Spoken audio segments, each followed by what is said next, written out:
Hi there guys. Yesterday on the way home I felt that the car had developed a bit of a judder, especially when I put the clutch down and let the car roll. It felt like it was juddering. This morning on the way to the workshop I felt that it was kind of squeaking from the left front wheel. The juddering's still there as well. So we're here in the workshop. We're going to get it up on the lift and take the wheels off and see if we can find anything wrong with the left front hand side, something underneath the car. Let's get it up and let's see what we can find.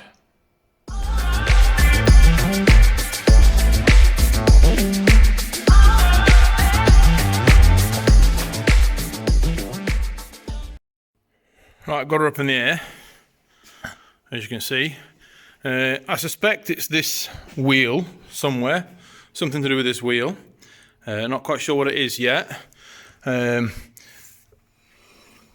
can't actually hear anything as it's spinning. Hope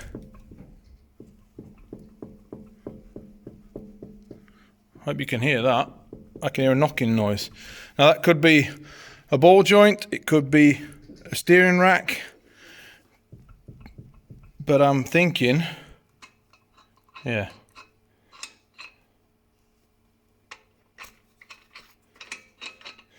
Yeah, that'll be the problem with it then.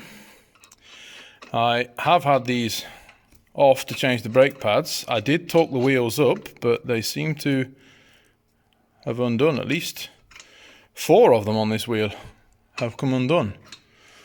So I think I'll have to re-torque them, and I'll probably have to get some more nuts. I'm going to go around and check the rest of the car then in that case, just to make sure. Seems okay. Yep, those wheel nuts are alright. None of them feel loose. Seems to still be sat there, that wheel. Check this last one here. It's fine. All the wheel nuts seem to be okay. So it looks like it's just this front wheel then. 4 of the 5 nuts are completely loose. Not a good thing really. I have had the wheels off, as I said, to do the brakes. I also retightened them afterwards. So I have done that with the torque wrench, but they seem to have worked themselves loose anyway. So that kind of makes me think that I might need to get some new wheel nuts for this car in that case.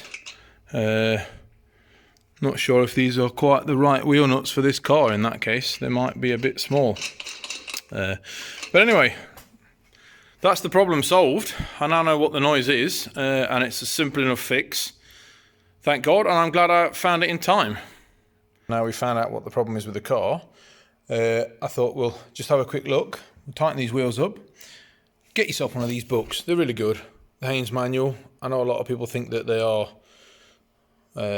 not good, but it does give you a lot of information, a lot of hints, a lot of tips. But mostly of all, there we've got the torque wrench settings, and you'll see the road wheel nuts, 135 newtons. We do have foot-pounds there as well if people are still working in old school. What you need is a torque wrench. This is a torque wrench. In there, it's now set up to already 135 newton meters. And what we do with this is you go over to the car and you can put it on the wheel nuts. The wheel has to be touching the ground, obviously, otherwise it'll spin around in the air. But once it's on there, I can now tighten it up. And when I get to the correct torque, you'll hear that click, which means that the wheel is now at 135 newton meters. So we'll do it again. And I will do all of these, just to make sure. I'm going to go around the whole car, make sure that they've all been done nice and tight to the correct torque. I have done this when I did the brakes. I did this as well, but for some reason, I'm just going to double check because now I've been talking to you guys. I can't remember if I've done that one. Yes, I have. I did do this afterwards, which is what you should do. You should go around and make sure.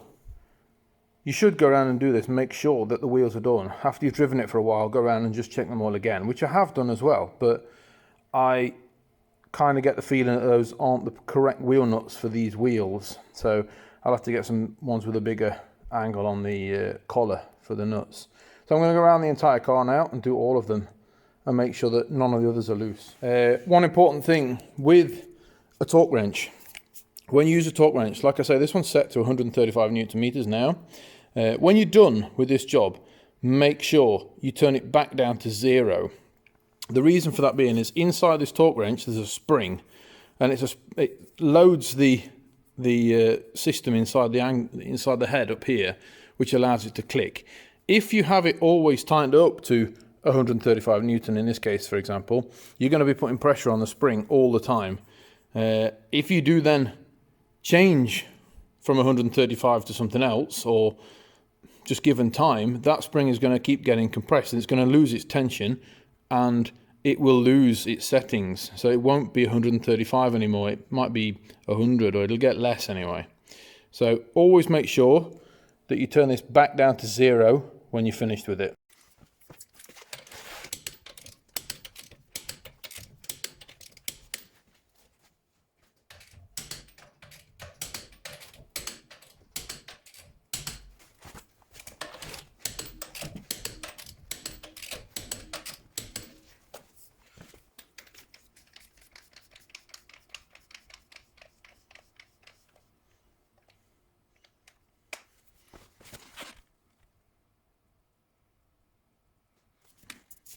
Right, well that's that problem solved. Obviously I'll show you later on when I put the proper nuts on it.